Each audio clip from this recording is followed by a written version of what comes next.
Welcome to Aaron Mahnke's Cabinet of Curiosities, a production of iHeartRadio and Grim and Mild. Our world is full of the unexplainable. And if history is an open book, all of these amazing tales are right there on display, just waiting for us to explore. Welcome to the Cabinet of Curiosities.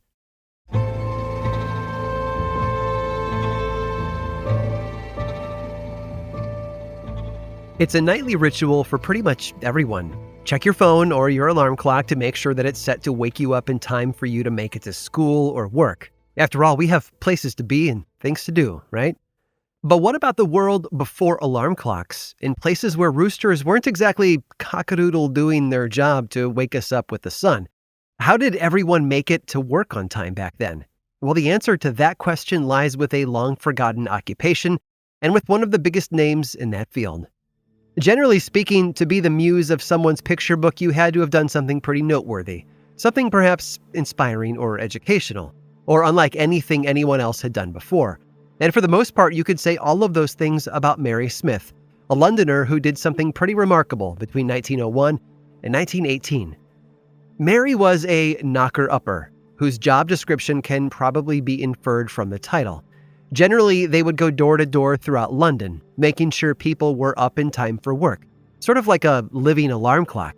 And each knocker-upper had their own territory, a lot like a paperboy would today. Mary Smith, however, was something of an innovator. You see, knocker-uppers used to, knock on doors in the morning, but the populace complained that morning door knocks were just too frightening, too startling. It bothered the kids, they said. So the knocker-uppers looked for new ways to do their job. Some used a long stick, often 10 to 15 feet long. Rather than rap on the door, the knocker-upper would use that long pole to tap on the bedroom window of the person inside.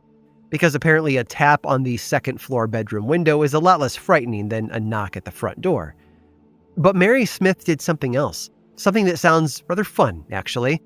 Instead of knocking on doors or tapping on windows with long sticks, Mary Smith used something with a much farther reach, a pea shooter. So much like the kids in lunchrooms firing spitwads with a straw, Mary would fire hardened peas at the windows of those she was hired to wake. It's the stuff of picture books. The story of Mary Smith, who goes about her territory in East London, waking customers who paid her roughly 6 pence a week, earning her keep 1 pea at a time. And if you want to know just how important knocker-upping was at the time, consider that Robert Paul, the man who was one of the first to discover Jack the Ripper's first victim, on reporting his findings to the police, was told that it should in no way interfere with Robert's knocker-upper duties. After all, what is the most notorious killer in the world compared to the fears of missing work? As time often does, this particular profession faded away. By the 1940s and 50s, there were very few knocker-uppers left in London. As electricity spread, along with more affordable alarm clocks, a century-old profession had walked its final steps, tapped its last windows, and fired its last peas. Despite being passed down from generation to generation, there just wasn't any need for them anymore. But Mary Smith's legacy lived on for a while. She made such an impact with her profession that her daughter followed in her footsteps, literally and figuratively. Her daughter, also named Mary, would be one of the last knocker-uppers in London. So the next time your alarm buzzes or your favorite song wakes you up, just imagine. It could be the sound of tapping or the ricocheting of a pea shot by a kindly old woman standing outside on the street near your home. You know, easy peasy.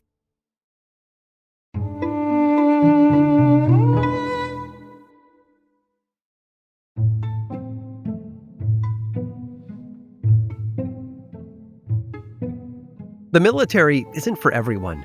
The United States Marine Corps even says so much in their recruiting slogan. They are the few, the proud. But war changes people.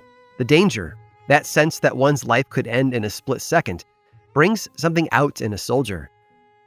In April of 1942, a number of Polish soldiers had just been released from Soviet prison camps. They were traveling through Iran on their way to Alexandria, Egypt, where they would board ships back to Europe to assist the Allies.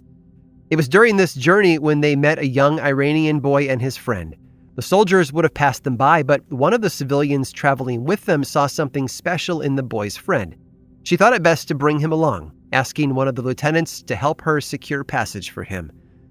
No one knew his name, though, and it appeared as though his mother had been killed, so the troops named him Wojtek, meaning joyous soldier or happy warrior. But Wojtek wouldn't eat at first, probably from the stress of losing his mom and now joining up with a bunch of strangers, but they managed to get him to drink condensed milk from an old vodka bottle.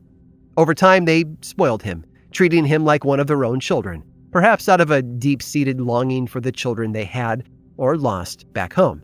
It didn't take long, however, for Wojtek to become one of the guys. When offered a cigarette, he would take a drag. They also gave him beer, and he would drink it all and then stare down at the opening of the bottle looking for more. The soldiers didn't only feed him garbage, though. He ate fruits, honey, marmalade, and syrups as well. And in the morning, they'd give him coffee, which he very much enjoyed. At night, he would snuggle up with the soldiers to keep warm, and during the day, they'd play and wrestle together to pass the time. Wojtek quickly assimilated to military life and wanted to do everything his older friends were doing. As he grew, he would stand tall and salute them. He even learned how to turn on the communal showers, although that got him in trouble because they were rationing water at the time. After reaching Egypt, the men traveled to Italy to fight alongside the British. There was just one problem, though. Wojtek wasn't allowed to go with them, as he wasn't a soldier. Unwilling to let him go, they drafted him into the Polish army, where he became an official member of the 22nd Artillery Supply Company. Private Wojtek had his own serial number and rank, as well as a pay book in which he could document his rate of pay and other important details during his time in the military. And he quickly proved himself to be an essential asset to the war, demonstrating his utility at the Battle of Monte Cassino in 1944.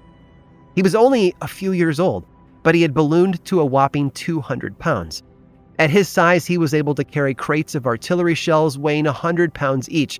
In fact, he was so strong, he could lift ammo boxes that normally required 3 or 4 men to handle, moving them with ease to wherever they needed to go. And his service during Monte Cassino helped him achieve the rank of corporal.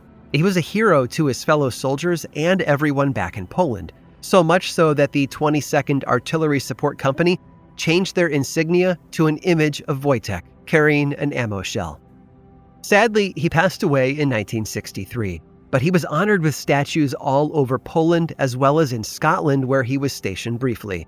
But if you visit the statues expecting to see the metal effigy of a large, war-ravaged child, you'd be mistaken. Wojtek wasn't a person, you see. He was a bear.